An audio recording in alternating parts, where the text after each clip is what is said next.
नमस्कार दोस्तों, मैं डॉक्टर राजेश उद्धव। आप देख रहे हैं खबरनामा हरियाणा। दोस्तों, आज हमारे साथ मौजूद हैं आम आदमी पार्टी के प्रदेश प्रवक्ता सुमित हिंदुस्तानी। 29 मई को कुरुक्षेत्र में अरविंद केजरीवाल आ रहे हैं। ऐसे में रैली को लेकर क्या तैयारियां चल रही हैं और भी कई विषय हैं जो सुमित हिंदुस्तानी जी से हम चर्चा करेंगे। नमस्कार सुमित जी। नमस्कार सर। सुमित जी, 29 मई को रैली होने जा रही है। रैली को लेकर, रैली से पहले किस प्रकार का बदलाव देखने को मिल रहा है? देखिए, पूरे जिले कुरुक्षेत्र के अंदर मैं घूम रहा हूँ। पार्टी ने ड्यूटीज भी लगा रखी हैं। पूरे कुरुक्षेत्र के लोग बिल्कुल तैयार हैं अरविंद केजरीवाल जी का स्वागत करने के लिए। उत्साह है क्योंकि पंजाब जीतने के बाद अरविंद केजरीवाल जी हरियाणा में आ रहे हैं, तो हरियाणा के लोगों के अंदर भी उत्साह है कि इस नेता से मिला जाए जिसने देश के अंदर ईमानदारी के दम पर पहले देश की राजधानी जीती, फिर 2 राज्यों की राजधानी कहे जाने वाली चंडीगढ़ के अंदर मुख्य विपक्षी पार्टी बनकर आए, और उसके बाद पंजाब जीता जो कि सरहिंद है हमारा। पंजाब अपने आप में एक बहुत बड़ा हिस्सा है देश का, वो भी जीता। गोवा जैसे सुदूर राज्य में 2 विधायक हम लोग जीत कर आए। तो लोगों को एक ऐसे व्यक्ति को देखना चाहते हैं, सुनना चाहते हैं, तो लोगों में बहुत उत्साह है। सुमित जी, जब से आम आदमी पार्टी हरियाणा में, अगर हम कुरुक्षेत्र में जहां हम बैठे हैं, जहां पे ये रैली आयोजित होने जा रही है, शुरू से हमने एक मीडिया कर्मी के तौर पर आम आदमी पार्टी में कुछ चुनिंदा चेहरे ही देखे हैं। चाहे वो सुमित हिंदुस्तानी का चेहरा है या विशाल कुब्बड़ का चेहरा है या एक दो नाम और हैं, जो शुरू से अरविंद केजरीवाल के अन्न आंदोलन के दौरान भी उनके साथ जुड़े रहे और लगातार वो एक सेवादार के तौर पर, कार्यकर्ता के तौर पर जुड़े रहे हैं। और उसी की मेहनत का फल मिला कि आप यहाँ से विधानसभा चुनाव लड़े। आम आदमी पार्टी ने, अरविंद केजरीवाल ने आप पर एक विश्वास जताया, एक बड़े भाई के नाते पार्टी नेता के तौर पर आपको यहाँ से उम्मीदवार उतारा। आप लगातार सक्रिय हैं। आज कुरुक्षेत्र में एक जिला स्तरीय पत्रकार वार्ता होती है, प्रदेश प्रवक्ता हैं, प्रदेश प्रवक्ता ही उस वार्ता में नहीं होता, क्या कारण है? नहीं, ऐसा देखिए, आपका सवाल बिल्कुल वाजिब है। मैं वहाँ पर नहीं था, लेकिन मेरे पास मैसेज था, मुझे आना था, लेकिन मैं रैली स्थल पे था। कुछ एक चीज़ें हैं रैली स्थल पे देखनी होती हैं, क्योंकि हम लोग यहाँ लोकल हैं और थानेसर विधानसभा में अरविंद केजरीवाल जी आ रहे हैं, जिसके अंदर पूरे हरियाणा के लोग आएंगे। तो उनकी तैयारी व्यवस्था के अंदर मैं व्यस्त था, मुझे आना था, मैं लेट हो गया जब तक प्रेस वार्ता हो चुकी थी। ऐसा कुछ नहीं है, हमारा परिवार है, हम सब एक हैं और कोई नया नहीं है, कोई पुराना नहीं है। हाँ, बस ये है कि कोई आंदोलन में बहुत पहले जुड़ गया, कोई अब जुड़ रहा है और कोई आगे भी जुड़ेगा। पंजाब जीत के बाद जिस प्रकार से आम आदमी पार्टी का कुनबा बढ़ रहा है, जनता में इस चीज को लेकर भी आरोप लग रहे हैं कि पार्टी के प्रति, कि अब आम आदमी पार्टी लोगों की नहीं रही, क्योंकि कई खास लोग भी आम आदमी पार्टी में शामिल हो चुके हैं।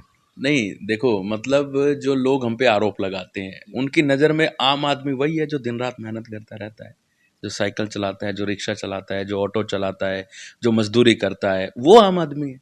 आम आदमी तो कोई भी हो सकता है, आप भी आम आदमी हैं। कोई आपके ऊपर कोई टैग लगाए क्या कि मैं ये हूँ? आम आदमी तो कोई भी हो सकता है, चाहे बहुत बड़ा बिजनेसमैन हो, वो भी एक आम आदमी की ज़िंदगी जीता है। सत्ता पक्ष के और कुछ जो अन्य राजनीतिक दल हैं, उन लोगों का ये कहना है कि आम आदमी पार्टी में वो लोग शामिल हो रहे हैं जो उनके दलों से रिजेक्टेड माल है या डिफेक्टेड माल है, या जिसे सत्ता की भूख है और सत्ता की टिकट पाने के लिए वो आम आदमी पार्टी में जा रहा है। इस बात में, इस आरोप में कितनी सच्चाई है? देखो, आम आदमी पार्टी कोई राजनीतिक दल नहीं है। ये देश को बदलने की एक मुहिम है, देश के अंदर भ्रष्टाचार मुक्त करने की एक मुहिम है। इस मुहिम में जो भी चाहता है, देखो, हम लोग ये कहते हैं कि जरूरी नहीं है कि हर पार्टी के अंदर अच्छे लोग हैं और हर पार्टी के अंदर बुरे लोग हैं। हालांकि मैं भी एक पार्टी का हिस्सा हूँ।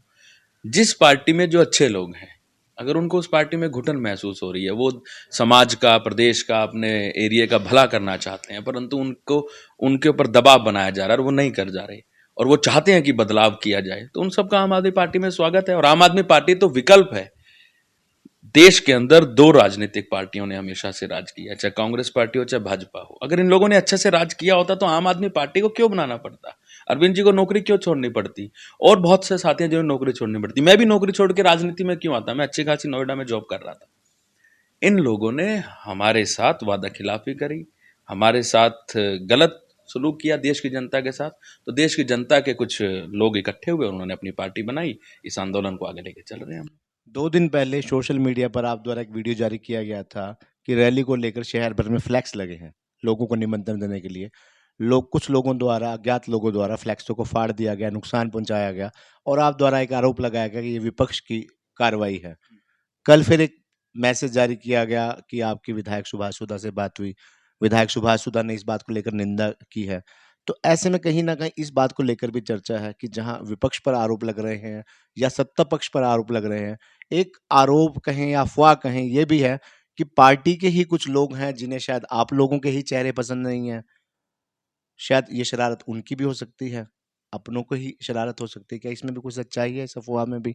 देखिए, मैं आपको एक बात बता देता हूँ। हाँ, बिल्कुल हमारे फ्लैग्स फाड़े गए। उससे पहले भी हमारे फ्लैग्स फाड़ दिए गए और ये जाँच का विषय है। हम लोग अंदर खाते इसकी जाँच भी करवा रहे हैं। हमारी पार्टी में कोई चेहरा नहीं है। हमारी पार्टी एक विचार है, भ्रष्टाचार मुक्त भारत। तो किसी को हो सकता है कि सुमित पसंद ना आए, तो वो सुमित की वजह से आम आदमी पार्टी में है या छोड़ने वाला नहीं है। वो भ्रष्टाचार मुक्त भारत को बनाने के लिए आम आदमी पार्टी में आया है। दूसरी बात, मेरी विधायक जी से कल बात हुई थी, उनकी तबीयत के बारे में मुझे पता चला तो मैंने उनसे बात करी। अब वो ठीक हैं, जल्द हमारे बीच में होंगे। तो देखिए, उनको पता चला कि फ्लैग्स फाड़े गए, तो उन्होंने इस बात को कहा कि ये गलत हो रहा है और इस हमारा कुरुक्षेत्र, हमारी थानेसर एक परिवार की तरह है। हाँ, राजनीतिक मतभेद हो सकते हैं, वैचारिक मतभेद हो सकते हैं, लेकिन इस तरीके से किसी की चीज़ों को नुकसान पहुंचाना, ये कोई भी राजनेता ऐसा नहीं करता है। ऐसा उनको चिंता उन्होंने जताई है और उन्होंने ये स्पष्ट किया कि अगर अब फ्लैक्स आपके फटे हैं, ये इस बात को बहुत गलत बात है, लेकिन आइंदा ऐसा ना हो। हम लोग भी इस चीज़ का ध्यान रखेंगे, क्योंकि इस समय वो विधायक हैं, सारी चीज़ें उनके अंडर हैं, वो भी ध्यान रखेंगे भी। आज इनके फट रहे हैं, कल को उनके भी फटेंगे। इस प्रकार का माहौल बचाना है हम लोगों को।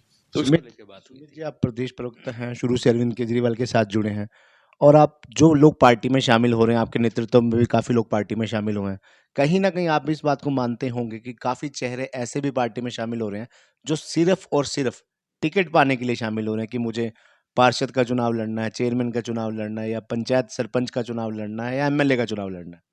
देखो सर, जब रामलीला मैदान के अंदर उस समय की वर्तमान जो सरकार थी, तत्कालीन सरकार थी, उन्होंने हमें चुनौती दी कि नारे लगाने से कुछ नहीं होता, आप चुनाव लड़ो, संसद में बैठो, विधानसभा में बैठो और अपने हकों का मांग करो। अब अगर कोई हमारी आम आदमी पार्टी में ज्वाइन हो रहा है, तो सब लोग अपने अपने तरीके से आते हैं। कोई विधायक बनकर थानेसर की सेवा करना चाहता है, कोई पार्षद बनकर सेवा करना चाहता है, कोई चेयरपर्सन बन के सेवा करना चाहता है, कोई कार्यकर्ता बनकर भी सेवा करना चाहता है कि मैं लोगों की सेवा करूं। तो ये तो एक आंदोलन है, इसमें लोग जुड़ेंगे। मैं बार बार वही चीज़ दोहरा रहा हूँ, जो जैसे आ रहा है अपनी साफ नीयत लेकर आ रहा है और वो अपने पोटेंशियल को लेकर आ रहा है कि मुझे अगर ये चीज़ मुझे मिलेगी तो मैं ये चीज़ कर सकता हूँ। हर आदमी का क्राइटेरिया है। मेरा क्राइटेरिया 100 आदमियों की मदद करने का है, तो हो सकता है मैं किसी पार्टी, छोटी सी संस्था का कार्यकर्ता बन जाऊं। मेरा क्राइटेरिया 10 लाख लोगों के लिए है, तो हो सकता है कि मैं संसद के लिए चुनूं। तो सब अपने अपने क्राइटेरिया के अनुसार पार्टी को ज्वाइन करते हैं, सेवा करते हैं और पार्टी के प्रति ईमानदारी से जुड़ रहे हैं और सभी का स्वागत है। अमूमन जब कोई बड़ा राजनीतिक कार्यक्रम होता है, जिस प्रकार से रैली हो रही है, टीम बनाई जाती है, कार्यकर्ताओं की ड्यूटियाँ लगाई जाती हैं, भीड़ को बुलाने के लिए, व्यवस्था बनाने के लिए, इस रैली में भी बनाई गई होंगी, कार्यकर्ताओं की ड्यूटियाँ भी लगाई गई होंगी, ज़िम्मेवारी भी लगाई होगी कि इतने लोगों को आपने लाना है, इस प्रकार से लाना है। लोग बढ़-चढ़ कर आंकड़ा भी पेश कर देते हैं कि साहब मैं 1000 बंदे लाऊँगा, मैं 100 लाऊँगा, मैं 2000 लाऊँगा। क्या ऐसे आंकड़ों की जाँच भी की जाएगी कि जो लोग अपनी चौधर बनाने के लिए, अपने आप को पार्टी में साबित करने के लिए आंकड़े पेश कर रहे हैं, क्या वो उतने आंकड़े लेकर भी आएँगे, उतना खर्च भी कर पाएँगे, उतनी व्यवस्था भी बना पाएँगे या केवल कागज़ों में दिखाने के लिए, पार्टी में अपनी छवि बनाने के लिए ऐसा कर रहे हैं? ऐसी कुछ जाँच की जाएगी ऐसे लोगों की भी? देखो देखो राजेश जी, मैं एक बात बोलता हूँ। पैसे और जुनून की जब जब लड़ाई होती है, जुनून जीतता है। जी। अगर बहुत से साथियों ने अपने अपने संख्या लिखवा रखी है और वो संख्या अपने पैसों के दम पे नहीं लिखवा रखी, अपने जुनून के दम पे लिखवा रखी है। और मैं ये हमेशा से एक चीज़ कहता हूँ कि जब जब पैसे और जुनून की लड़ाई होगी, जुनून जीतेगा। और जिस जुनून से जिन लोगों ने, जितने भी लोग लिखवाए हैं, उनसे 100 फालतू लेकर आएंगे, ऐसा मेरा विश्वास है। तो 29 मई रविवार का दिन है, ऐसे में क्या ख़ास नज़र आएगा उस रैली में? देखिए, उस दिन पूरे कुरुक्षेत्र को हम लोग सजाएंगे और हरियाणा भर से हमारी आम आदमी पार्टी के लीडरशिप पहुंचेंगे। हरियाणा भर से ही नहीं, बल्कि कि दिल्ली से भी हमारे बहुत से पार्टी के लीडर साहिबान पहुंचेंगे और उन सब लोगों का हम लोग स्वागत करेंगे और भ्रष्टाचार के काल अरविंद केजरीवाल जी की बात को सुनेंगे, समझेंगे, अमल करेंगे और हरियाणा के अंदर एक ईमानदार राजनीति के रूप में आने वाले चुनावों में अपने सिपाहियों को लड़वाएंगे और आगे बढ़ेंगे। सुमित जी, इस रैली से जुड़ी मंच की व्यवस्था हो या लोगों के बैठने की व्यवस्था हो, खान-पान की व्यवस्था हो, पानी के पीने की व्यवस्था हो, इसको लेकर कुछ बताएँगे? हाँ, बिल्कुल छबीलें लगाई गई हैं और पानी की अच्छे से व्यवस्था करी गई है और वाटर प्रूफ टेंट लगाया गया है, कूलर की व्यवस्था करी गई है। मतलब एक कहते हैं ना, अतिथि देवो भव। और कुरुक्षेत्र के लोगों ने तो हमेशा जब भी कोई अतिथि आता है दिल खोल के उनका स्वागत करा है। तो उसी को ध्यान में रख के हम लोगों ने बहुत अच्छे तरीके से तैयारी कर रखी है।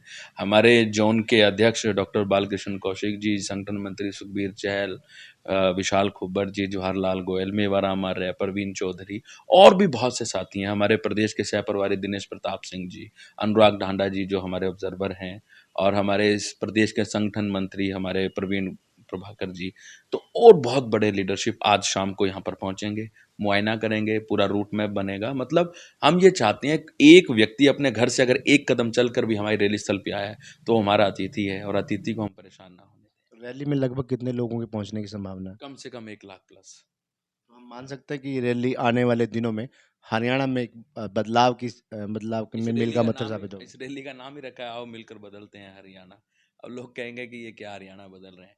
हरियाणा बदलने का मतलब ये है कि हरियाणा को दोबारा से वैसा हरियाणा बनाया जाए जिसमें भगवान श्री कृष्ण आए थे, सच्चाई के रास्ते पर, ईमानदारी के रास्ते पर, स्वच्छ और साफ सुथरा हरियाणा बनाया जाए। सुमित जी, अक्सर एक दो सत्ता पक्ष और आपकी पार्टी में जबानी लड़ाई कहें कि आप कह रहे हैं कि बदलाव रैली, आम आदमी पार्टी का यही नारा है कि रैली बदलाव की है। वहीं दूसरी ओर प्रदेश के मुख्यमंत्री मनोहर लाल खट्टर अक्सर रोज ये कहते हैं कि हरियाणा बदल रहा है। जब हरियाणा बदल रहा है तो बदलाव किस प्रकार का? देखिए, मनोहर लाल खट्टर जी सही कहते हैं, हरियाणा बदल रहा है। वो 50 लाख की गाड़ी से 1-2 करोड़ की गाड़ी में आ जाते हैं, है ना? और मतलब इंफ्रास्ट्रक्चर के तौर पे तो बदल रहा है खट्टर साहब हरियाणा, मैं आपको कहना चाहूँ। लेकिन एग्जीक्यूशन के तौर पे हरियाणा बिल्कुल भी नहीं बदल रहा है, वहीं पर है। आप बहुत बड़े बड़े वादे करते हैं, आप बहुत बड़ी बड़ी चीज़ें लेकर आते हैं, लेकिन उस पर एग्जीक्यूशन नहीं होता। बात करें अपने कुरुक्षेत्र में 100 बेड का अस्पताल है, देखने को भव्य अस्पताल है और ऊंची ऊंची इमारतें, एग्जीक्यूशन तो नहीं है, डॉक्टर प्रॉपर नहीं है, मरीजों की हालत के साथ खिलवाड़ कर दिया जाता है। जब एक महिला माँ बनने जाती है वहाँ पर उसको एक टाइम बाउंड कर रखा है और मिनट में उसको बोल दिया जाता है कि आप कल्पना चावला चले जाओ, आप आदर्श मेडिकल चले जाओ। ये सब चीज़ें क्या है यार? अगर इतने बड़े अस्पताल में इतना बड़ा इंफ्रा लगा के भी आप गायनी सिस्टम को ठीक नहीं कर सकते तो आप क्या कर सकते हैं? खट्टर साहब, हरियाणा बदल रहा है आपके कागजों में, लेकिन एक्चुअल में हरियाणा के लोगों का अच्छा रहन सहन, अच्छा खान पान, अच्छी शिक्षा और अच्छे स्वास्थ्य की अगर बात आएगी तो अरविंद केजरीवाल हरियाणा को बदल के दिखाएगा। धन्यवाद सुमित। Thank you sir. तो ये थे हमारे साथ सुमित हिंदुस्तानी जी। 29 मई को कुरुक्षेत्र में अरविंद केजरीवाल आ रहे हैं। हरियाणा बदलाव रैली होने जा रही है और पार्टी के तमाम पदाधिकारियों का, कार्यकर्ताओं का ये मानना है कि ये रैली हरियाणा की राजनीति में आने वाले बदलाव का मील का पत्थर साबित होगी। धन्यवाद।